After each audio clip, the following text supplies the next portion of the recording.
everyone, it's me, Carol. Welcome back as we continue our series on learning the minor arcana and numerology.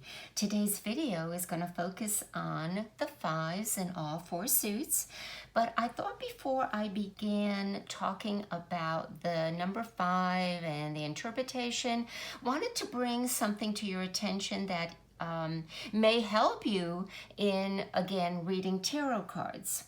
In the Rider-Waite-Smith deck that I use, the background in the 3 and 4 of Wands was this bright yellow. I mean, there was more yellow on the card than anything else, and you may recall it represented higher levels of intelligence, i.e. spiritual awareness. And it's reached its zenith at the 4 level because if you recall, number 4 is a spiritual number, and the suit of wands, yes, has to do with fire and the spirit, the self within us. We can say the soul within us, and it did reach its zenith in the 4. From then on, the Rider-Waite-Smith cards from 5, 6, 7, 8, 9, and 10 are all blue, okay? Now there's a reason for that. And blue, as some of you may know, is a color that corresponds to the unconscious. It is inner insight, intuition, it's receptive nature of things. It's a more feminine energy, and red is the masculine energy, the basic 2 numbers. And you see that modality throughout the Rider-Waite deck. When you see red, it's desire, it's a fire, it's a male energy. When you see blue, it is a feminine, receptive, female energy. Those 2 polar opposites attract. They're needed to make electricity. So they, even though they're opposites, they do attract and they work in harmony together. They might have to do a little reconciliation, but you get my drift. Okay, so with that understanding, keeping that in mind, there is more of an insightful way of looking at the wands at this point. Now, let's talk about the number 5. It is an odd number, therefore it is active in nature, and it's ruled by the planet Mercury. Mercury is known as the messenger god, but it's very quick. It's uncertain. Mercury is volatile. It rules reason, communication, sensory perception. It's changeable, it's versatile. And guess what? In numerology, 5 is all of those things, as well as it represents the 5 senses of man. In fact, number 5 is the number of man, and it does relate to the pentagram, which is the 5-pointed star. Okay, but there is one differentiation between numerology number 5 and the tarot number 5. And if you've listened to my videos, I've said this quite often.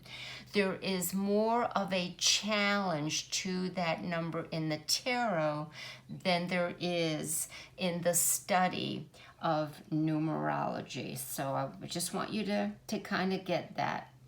Also in the study of numbers, 5 is considered and this is in the tarot and in numerology. 5 is considered a mystic number because it is the sum of the first true opposites added together.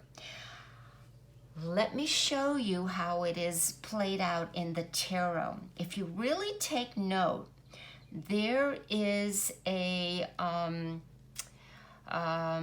motif that goes on here, and I'm going to point them out. Of course, there's going to be 5 of each of the suits in each of the cards. But if you look at the 5 of wands, you're going to notice 5 people, men, we don't know, and 3 of them have one hand holding their wands, but 2 of them have 2 hands. So there is that dichotomy of 3 and 2. In the 5 of Cups, you've got 3 cups down, 2 cups up. In the 5 of Swords, you have someone holding 3 swords, but you have 2 swords laying down. And in the 5 of Pentacles, you have the trinity of the 3 pentacles, and then you have 2 underneath it that support the, let's call it the trinity, all right? The triad. So you've got that modality going on in numerology. What that means when you add up 3, because 3 is really the first odd number and 2 is the first even number, we consider 1 dual, then what it was said to be, why it was credited as mystical is because it was taking the opposites, odd and even. 2 is female, 3 is male, and you were uniting them to create 5, i.e. 5 is also in numerology considered quite a, because of the 5 senses, a sexual number. It was very, very mystical. It is a mystical number. Okay, so with all that again, I don't want to overload you with information, but it's there in your consciousness. Now, in the tarot, 5 has all the above, as well as challenges of surrender, adjusting, adapting, as well as a shift in consciousness. A shift in consciousness is what we're doing. All right, now keep in mind that in the 4s, the previous video, the previous number, we achieved our goals, and it was solidified and we manifested it.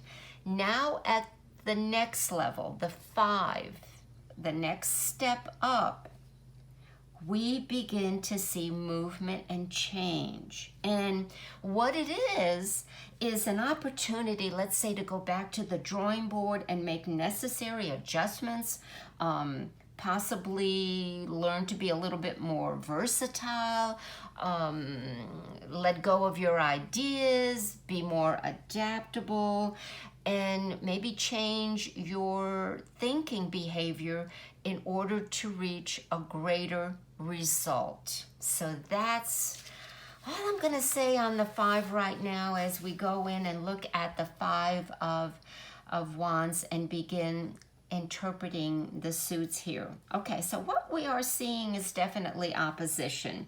So there's a bit of change from, let's look at this. We were celebrating at the 4 level, weren't we? At the 4 of Wands. We were saying, hey, we got it. We got it right. We worked together and there was cause for celebration. But now your ideas, your wishes or goals going forward are kind of being questioned. Someone may say, okay, I don't want to do this anymore. Let's do it this way. And what this card is saying is, or I should say, what this card is asking is, how do I react and navigate through the viewpoints and beliefs of someone else, whether that's my organization, that's within myself, that's within my family, what have you.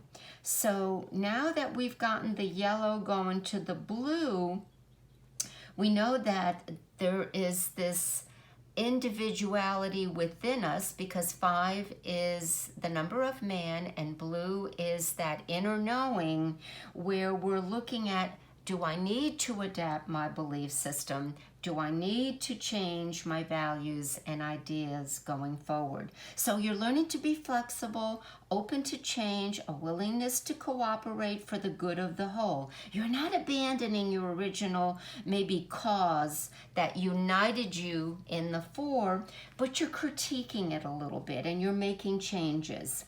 So before we go further, I also think it may be helpful to keep in mind that the 5 in all the cards cards and in numerology is considered a pivotal point. And what I mean by that is there is basically only 9 numbers. 10 is a higher octave of 1. It's a transition because now you have gained the knowledge and the experiences of the cards prior, which are 1 through 9. Now going back through the 1 and 9, the number 5 sits there and has 4 numbers before it, and it has 4 numbers after it. And this pivotal point is to say, okay, I can look at the past 4, and now I'm making the changes or the adjustments so that going forward, I can get the best outcome possibly. Okay, more bang for my buck, if you will. Okay, so that I think it's important that we keep that understanding. Let's go on to the 5 of Cups, and there certainly is a change of feelings and emotional expression in this card's image as well. And one way I like to teach the interpretation of cards is by sometimes taking note of how the suits are arranged and depicted and on each of the cards. And certainly there's, in the 5 of Cups, there's a major division that's very easy to see. We've got 3 cups down and things coming out of them. So let's go back. I have them here somewhere. Let's go back and let's look at the 2 of Cups. And there's where we made some kind of partnership, some connection, some agreement, a love relationship. Whatever it was, these 2 people were united. There's the 2 of Cups. And in the 3 of Cups, it went further and it said, all right, well, let's get married or let's write a contract. Let's become a partner. There's birth of a child possibly. So there is rejoicing. There is fruits of our labors. But we get to the 4 of Cups and we're getting an idea here. Okay, and we'll talk about that in a few minutes. Let's just put it down right now. Now, going back to the 5 of Cups, the main focus on this image is on the 3 spilled cups. Now, what was fruitful, what was in unison in the 3 of Cups has now gone sour, and on the image we see someone cloaked in black, so they're grieving and they're fixated on what has been lost. The left side is always the past, so they're fixated on the past. But at the 4 level, they were really given a hint that if they continue to close down, shut down emotionally, and be ignorant, which is seen here by the black hair, and not see that there was an offer, an opportunity, let's do it this way, or do you want to take this offer, or this is what I need, that if that was ignored, then the 5 level gives us the results of that type of emotionally closing down. I think that's really important to kind of look at that. The other thing that is a clue here is you've got confusion, and Rider-Waite-Smith shows you that because you've got the red liquid and the blue liquid, again going back to conscious and unconscious. There isn't an understanding between the 2 opposite sets of the mind and the emotion.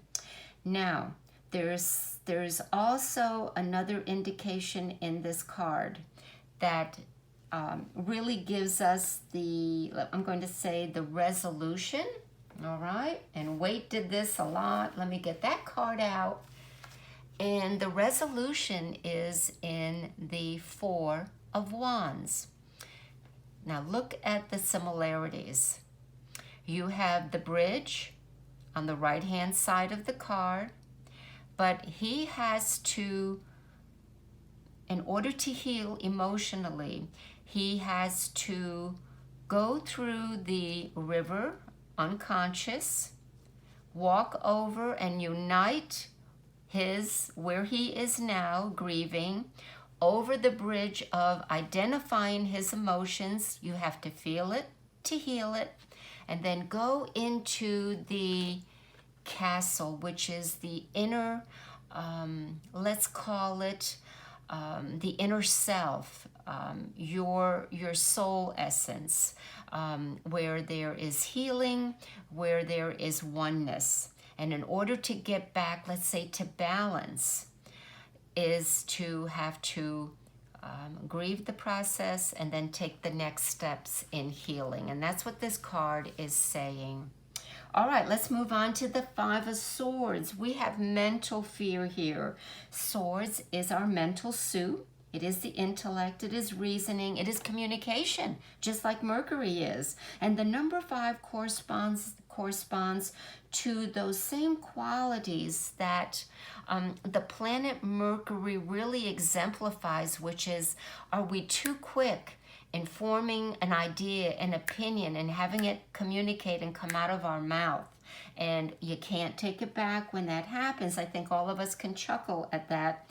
And if we look at the clouds, they give us an indication of how that communication went, because they're quite rigid, indicating sharpness, sharpness of tongue, sharpness of expression, of communication that may shock or disarm someone else in a hurtful manner. And we know that it hurt them emotionally because they're walking to the water, which is not calm and has a ripple effect, and the water meets the clouds. So what has been said has touched the people emotionally, where they become disarmed, fearful of some sort, and walking away from the person who may have inflicted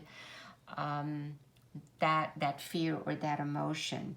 Now, let's think about how fear can change our thinking process. And I'm going to look at that in 2 ways. Of course, they're fearful. They're laying down their swords. They're giving up. No more battle. No more arguing. They're walking away. But when we are fearful, sometimes we're limited in our thinking, and all we're thinking about is, how can I protect myself? How can I act tough when I'm really feeling insecure? And sometimes that is through bullying. And if we're insecure and we don't feel powerful, we sometimes feel the other person is an enemy, and we disarm them right away by saying something or making them afraid of us. It's like the barking dog. And I think that is how this card is trying to show us that possibility of interpretation. Now, again, let's look at what the lesson of the Three of Swords was trying to teach us, the card before that. Okay? And if you recall, the Three of Swords is a card indicating that the sorrow, hurts, and pain we experienced in the past have to be transformed in order for us to mature, to grow. And if we don't do the work, there is a good possibility that these unresolved issues are going to come out when we hear something we don't want to hear, or may feel disempowered. So this, this hostility has to be resolved instead of being maybe directed at others. So sometimes we become emotionally unapproachable and difficult to compromise, and this card can indicate that as well. On a positive note, the Five of Swords shows that there is a change in the air. Now, why is it that the Rider-Waite Smith show wind going through the hair of the gentleman with this grin on his face, like, aha, I'm winning here. I've got you where I want you. I laid down the laws. And then even there's a indication that the skirt on his garment is in the wind. So wind, air is thoughts, ideas, and the positive feeling of this is, number one, he's clothed in red, his desire to get it right, to be right, okay, is covered by green. Green is the color of healing and growth. So you got wind in the air, the green, as well as, there's another thing, his hair is orange, and that's the color of courage. And that means that he may have the courage to overcome his fear, to reevaluate and to resolve his anger, his hostility of the past, as well as one sword from his left hand. Remember, the left is the past, is down. And Waite has said that when a sword is in the position of being down, it has lost its power. And here, what is powerful is in his right hand in the future, he's holding two swords directly upright, which means he may reconcile those two opposites and go forward. And the lesson of the 5, the challenge of the 5, is to let go of that anger or whatever it was in him. And I know that was a lot of information. I apologize. And sometimes I try to explain all the symbology of the cards for you and help you interpret what that card may mean. All right, on to our last card, which is the 5 of Pentacles. And oh my goodness, we have lost our way here. Feared maybe to accept what has and is changing in someone's life. And the card is definitely at a crisis point. Again, the 5 is a pivotal point for us to change on all levels. Now, Pentacles has to do with tangible goods, money, skills, craftsmanship, and the physical body. And there could have been misuse of finances here. There might have been a lack of care for the physical body and the onset of disease, which has led to despair. And we may have been unwilling to face those challenges and now feel like we are victims of the world and society. And there's a clue of this victimization, of feeling abandoned and alone, because one of the figures has a bell around his neck. And in the old days, that bell indicated that you were a leper and you needed to stay away. So they've kind of given up on life. They've kind of given up on themselves. Since this is all about reasoning and thinking, there could be a defeatist attitude, pride and lack of willingness to communicate that you may need some help. That victim mentality makes you say no to whatever is offered. That's also indicated in the card because they are walking away from a very brightly lit light coming out, stained glass, that certainly could indicate a church. And the anchor shown in that stained glass window represents salvation and deliverance from future harm. So the 5 of Pentacles is a reminder of how quick money and material wealth can change unexpectedly, just like the air, just like our thinking process. And we may be a prince and the next day we may be a pauper. So if there's a turning point in consciousness, what do we value in life? This card could be asking us. Where do we place our focus on and our time on and our energy on? And do we operate beyond our 5 senses? And most of all, do we have a spiritual connection to life? Something that is not tangible. So, hey, I'm wrapping it up and I'm going to leave it there.